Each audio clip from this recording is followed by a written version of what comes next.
CBI விசாரணை நடக்கும், நியாயமா நடக்குமா நடக்கலையான்னு விசாரணை ஆரம்பிச்சதுக்கு அப்புறம் நம்ம எப்படி போகுது என்னங்கிறத பொறுத்திருந்து பார்ப்போம்.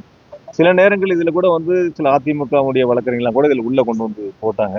அதே அதிமுக கட்சி எடப்பாடி பழனிசாமி மேல கேஸ் போட்டப்ப ஹைகோர்ட்ல வந்து சிபிஐ விசாரணைன்னு சொன்னப்ப உச்சநீதிமன்றத்துல போய் அதுக்கு தடையாணை வாங்கினாங்க. இதெல்லாம் கடந்த காலங்களில் இருக்கக்கூடிய வரலாறுகள். அதெல்லாம் மறைச்சு இன்னைக்கு என்னமோ வந்து அவங்க இந்த வழக்குல தங்களையும் இணைச்சிருக்காங்க. அவங்க ஆட்சி காலத்துல இதுதான் நடந்திருக்கு. அது அவங்களுக்கு தெரியுமா தெரியலையான்னு தெரியல. இதுல வந்து நான் வந்து யாரையும் வந்து இது சரி தவறுன்னு சொல்ல, என்ன நடைமுறைகள் டான்ஜெட்கோ வந்து போர்டு என்ன நடைமுறைகள் பின்பற்றப்படுகிறதோ அதே நடைமுறைகள். ஏன்னா நீங்க ஒரு செய்தி வெளியிடுறது வந்து இப்ப தொலைக்காட்சியில இருக்கலாம், பத்திரிகையில இருக்கலாம், சிபிஐ விசாரணைக்கு உத்தரவு அப்படிங்கிற ஒரு செய்தி மட்டும்தான் வரும். இதுக்குள்ள என்ன நடந்ததுங்கிறத முழு விவரங்கள் உங்களுக்கு தெரிஞ்சாதான் அதனுடைய அந்த அடிப்படையில நீங்கள் செய்திகள் வெளியிடுவதற்கு வசதியா இருக்கு. அதனாலதான் உங்களுக்கு நீங்க அழைச்சதுக்கான விளக்கங்களை கொடுத்துருக்கோம். இல்ல முகாந்திரம் இருந்தான் சார். ஒரு ஒரு ஒரு சுயமான ஒரு விசாரணை வேணும் அப்படிங்கிறதுல தான் ஒரு பேரா தான் கடைசி பேரா படிச்சிருக்காங்க. முழு உத்தரவு இன்னும் வரல. நீதிமன்றத்தினுடைய முழு உத்தரவு இன்னும் வரல. அந்த ஆர்டர் கிடைச்சதுக்கு அப்புறம் தான் அதுக்குள்ள என்னென்னலாம் சொல்லியிருக்காங்கன்னு தெரியும். கடைசி பேரா மட்டும் வாசிச்சிருக்காங்க.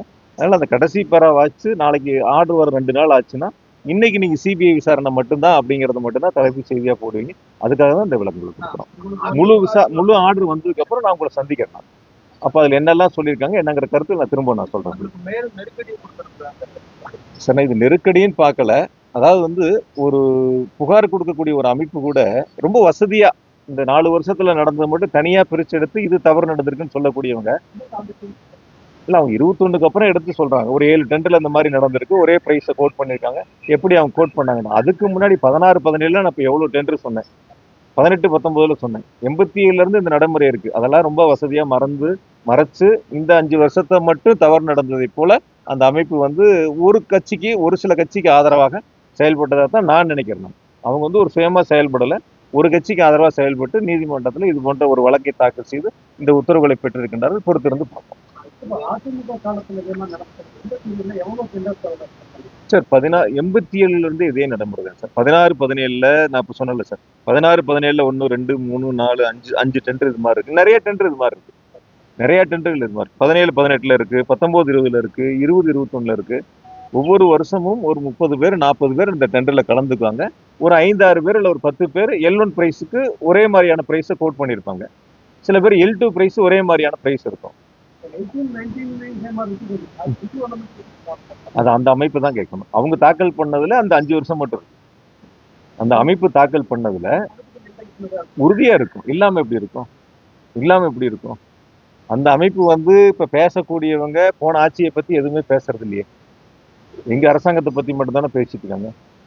எங்க அரசாங்கத்தின் மேல மட்டும் தானே புகார் சொல்லக்கூடிய கருத்துக்களை முன்வைக்கிறாங்க. அதெல்லாம் அதுக்கப்புறம் இடையில எதுவும் பேசுனாங்களா சார்? அது சம்பந்தமா தொடர்ச்சியா ஏதாவது வழக்கு தாக்கல் பண்ணாங்களான்னு அதோட அதை முடிச்சுக்கிட்டாங்க. அதெல்லாம் கடந்த காலங்கள்ல. அதுக்கு பிறகு இந்த இடையில 5 வருஷத்துல அந்த வழக்கை பத்தி அவங்க எதுவுமே பேசுனதே இல்லையே. அந்த வழக்கை அவங்க தொடர்ந்து நடத்தினது இல்லையே. எடப்பாடி பழனிசாமி வந்து சிபிஐ உத்தரவு போட்டப்போ வந்து டெல்லியில போய் ஸ்டே வாங்கினாரு. அதுல கூட அவங்க சேர்ந்து தாக்கல் பண்ணிருக்கலாமே கேஸ்ல. அந்த மாதிரிலாம் அவங்க எதுவும் போகலையே. அதுக்காக சொல்றேன். இது சம்பந்தமா நீ வழக்கறிஞர்கிட்ட பேசி அரசு எடுக்க வேண்டிய நடவடிக்கை பொறுத்திருந்து அதை நம்ம கலந்து பேச முடியும்.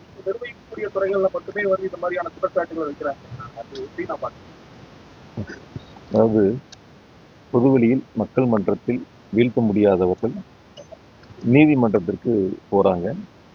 அந்த வழக்கு தாக்கல் செய்யப்பட்டதால் ஒருவர் குற்றவாளி என்பதை போல ஒரு தோற்றத்தை உருவாக்க முயற்சிக்கிறாங்க. அந்த வழக்கு தாக்கல் செய்யப்பட்டவுடன் அதிமுக இருக்கட்டும், பிஜேபியா இருக்கட்டும், அவங்களுடைய நிர்வாகிகளா இருக்கட்டும், சமூக வலைத்தளத்திலையும் சில அவங்களுடைய பேட்டிகளையும் பார்க்கும்போது ஏதோ குற்றச்சாட்டு நிரூபிக்கப்பட்டதை போல அவங்களுடைய கருத்துக்களை பொதுவெளியில உங்ககிட்ட கூட செய்தியாளர் சந்திப்புல கூட அந்த கருத்துக்களை தொடர்ந்து முன்வைக்கிறாங்க. அதுக்கு சில உதாரணங்கள் இந்த தேர்தல் காலத்துல நம்மளும் பார்த்தோம். ஒரு உதாரணங்கள், அதாவது வடக்கு தொகுதியில பிஜேபியில போட்டியிட்ட அந்த வேட்பாளர் வந்து தெற்குல இருந்து அவங்க வடக்குக்கு போனாங்க. என்னை பத்தி சில கருத்துக்கள்லாம் அதுல கூறியிருந்தாங்க. அதுல ரொம்ப கடுமையான வார்த்தைகள்லாம் பயன்படுத்தி இருந்தாங்க. ஒரே ஒரு கேள்வி அவங்க கிட்ட கேட்கறாங்க. 2000 இப்ப நாடாளுமன்ற தேர்தல் நடந்து முடிஞ்சது. அந்த நாடாளுமன்ற தேர்தலில் பிரதமரும் உள்துறை அமைச்சரும் எடப்பாடி பத்தி பேசினதை ஒரு தடவை அவங்க போட்டு பார்த்துட்டு அவங்க பதில் சொல்றேன். அந்த அதிமுக அரசாங்கத்தை பத்தி அரசாங்கம் ஆட்சியில் இருக்கும்போது கூட உள்துறை அமைச்சரும் மோடியும் பிரதமரும் என்ன வந்து அதிமுக பற்றி ஊழல் அரசாங்கம் எப்படிப்பட்ட அரசாங்கிறதெல்லாம் அவங்களாம் சொன்னாங்க. அதெல்லாம் வந்து அவங்களுக்கு தெரியும். அதெல்லாம் ஒரு முறை திரும்ப ஒரு முறை போட்டு பார்த்துட்டு மறந்துருப்பாங்க. ஏன்னா அவங்களுக்கு ஏதாவது கொஞ்சம் மறந்ததுனால இதெல்லாம் ஞாபகம் இருந்திருக்காது. இப்போ நான் ஞாபகப்படுத்துறேன். ஒரு முறை அவங்க வந்து இதெல்லாம் போட்டு பார்த்துட்டு பிரதமர் என்ன பேசினாரு எடப்பாடி பற்றி, அரசாங்கத்தை பற்றி, உள்துறை அமைச்சர் என்ன பேசினாங்க அந்த தேர்தலில், என்ன கருத்துக்கள்லாம் முன் வச்சாங்கன்னு பார்த்துட்டு அதுக்கப்புறம் மற்ற அரசியல் எங்களை பற்றி பேசினாங்கன்னா நியாயமா இருக்கும். மக்கள்கிட்ட போய் சந்திச்சு வாக்குகளை கேட்டு வெற்றி பெற முடியாதவங்க தனிப்பட்ட முறையில் தாக்குதல் விமர்சனங்கள் என்பது ஏதோ நீதிமன்றத்தில் வழக்கு தாக்கல் செய்யப்பட்ட உடனேயே தீர்ப்பு வந்ததை போல தண்டனை வழங்கப்பட்டதை போல ஒரு கருத்தை முன்வைக்கிறங்கிறது தான் என்னை பொறுத்த வரைக்கும் ஏற்படுவதில்லை. இப்படி பார்த்தா நிறைய அரசியல் தலைவர் மேல நிறைய அரசியல்வாதிகள் மேல கேஸ் இருக்கு. அது தீர்ப்பு வரணும். இப்ப டெல்லி வந்து முதலமைச்சர் மேல கெஜ்ரிவால் மேல கேஸ் போட்டாங்களே, என்னாச்சு? அந்த வழக்கு என்னாச்சு? ஒரு வழக்கினுடைய இறுதி தீர்ப்பு வருவதற்கு முன்பாகவே வந்து அதிமுக பிஜேபி எல்லாம் வந்து அவங்க மேல இருக்கிற கேஸ் எல்லாம் விட்டுருவாங்க. மற்றவங்க மேல இருக்கிற கேஸ் மட்டும் வசதியா எடுத்துக்குவாங்க. பொறுத்திருந்து பார்ப்போம்.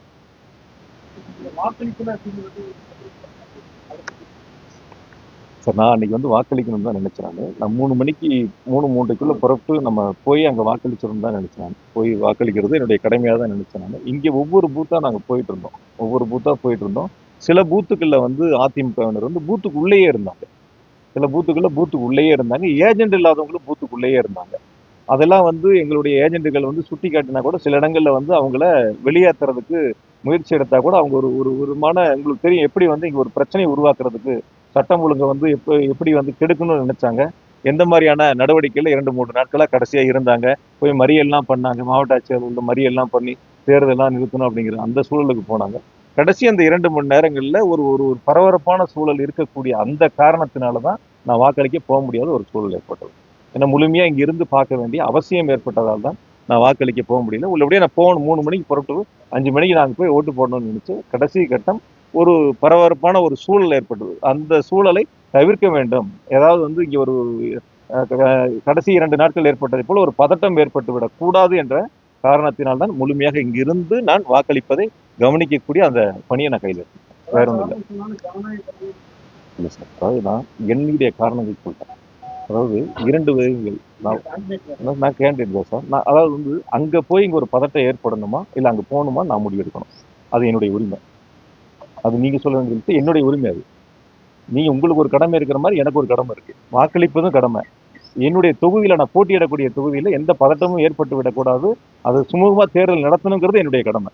2 என்னுடைய கடமை தான். அந்த 2 கடமைகள்ல நான் புறப்படக்கூடிய சூழலை இங்க ஒரு பதட்டம் ஏற்பட்டது. அந்த பதட்டத்தை தவிர்க்க வேண்டும், தணிக்க வேண்டும்ங்கிறதுக்காக இங்க இருந்து நான் அந்த களப்பணிகளை பார்த்தேன். அதுல ஒன்றும் மாற்று கருத்து இல்லை.